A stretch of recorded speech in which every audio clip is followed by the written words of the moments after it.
Have you ever walked into a conversation and felt like you were stepping onto a battlefield you didn't sign up for?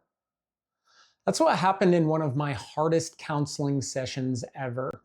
A wife called concerned for her marriage. Her husband reluctantly came along for the session. From the start, he told me, "I'm just here to make her happy." He dismissed every problem, blamed his wife for all their arguments, and when I gently pointed out contradictions in what he was saying, he exploded. He insulted my intelligence, my profession, even told me I shouldn't challenge him. It was one of those sessions that actually rattles you, even as a therapist. But here's the thing. That painful hour taught me 3 powerful lessons about dealing with narcissism, or really, with anyone whose behavior feels manipulative or dismissive or combative. And these lessons can protect your mental health, your relationships, and even your sense of self. The first principle I learned was living with narcissistic patterns wears down your self-worth. I only met this man for one session, and even I walked away second guessing myself. Imagine living with that every single day. Research shows chronic invalidation and manipulation increase anxiety, depression, and self-doubt. Proverbs puts it this way: "A gentle tongue is a tree of life, but perverseness in it breaks the spirit." Living under constant criticism and denial slowly breaks your spirit. Principle number 2 was that labels don't matter as much as behavior. The term narcissist gets thrown around a lot, but only about 1% of people actually meet criteria for narcissistic personality disorder. What matters more is the pattern of behavior. Is there consistent blame shifting, a lack of empathy, a sense of entitlement? Those are the real issues, not whether the person fits neatly into a diagnosis. Principle 3 was that boundaries protect your soul. In that session, I finally told him, "I understand if I'm not the right fit as your therapist, but I'm not okay with you insulting me. If that continues, our session will be over." He got angrier, so I ended the session. That's the thing about boundaries. If you draw a line, you have to be prepared to hold it, even if it means the other person walks away. So what can you do if you're dealing with someone who shows narcissistic traits or just consistently dismissive or harmful behavior?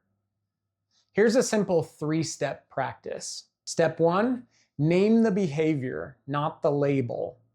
Instead of "you're a narcissist," say, "When you dismiss my concern, I feel disrespected." Step 2, state your boundary clearly.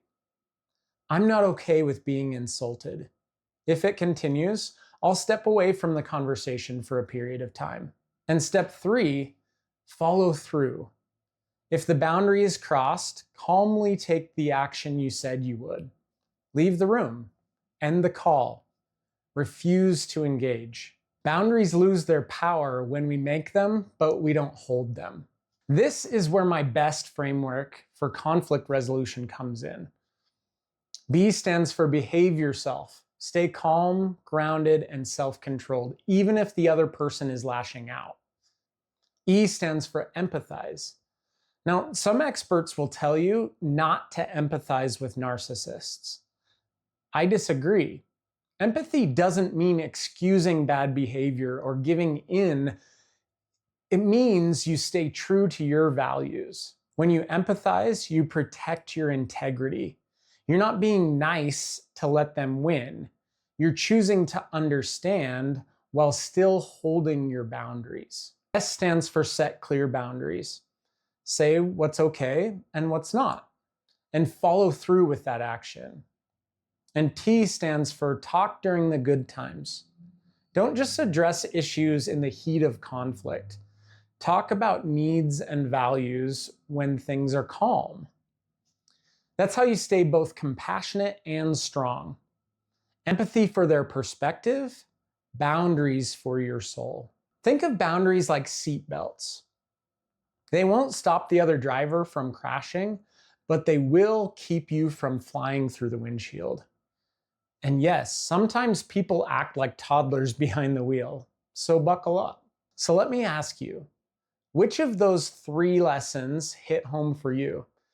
The empathy of how draining these patterns can be, the reminder to focus on behaviors instead of labels, or the power of value-based boundaries. Drop your thoughts in the comments. I'd love to hear your experiences. And if you want more principle-driven mental health tools where psychology, spirituality, and real-life stories come together, hit subscribe so you don't miss the next one.